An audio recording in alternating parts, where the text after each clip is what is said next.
Tinitinan ko itong paggaganapan ng hearing, EDSA, along EDSA pala ito, malapit sa Ortigas.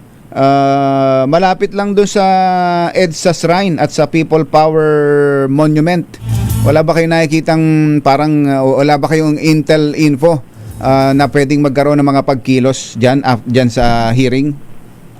Well, lahat naman po ng ginagawa ay atin pong pinagmamasdan at atin pong ginagamit yung intelligence network natin para malaman po natin kung ano talaga yung layunin. Bakit po ganun? Tama po yan. Pwede natin isipin na siyempre ang seat lagi ng pagkilos ng people power dyan lagi sa EDSA Shrine.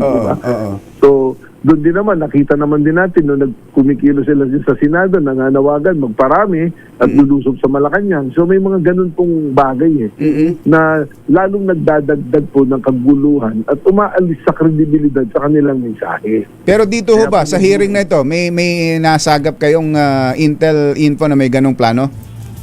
Well, wala pa naman po kaming monitoring na ganun yung balak daw yun, pero kami po ay nakatutok dyan.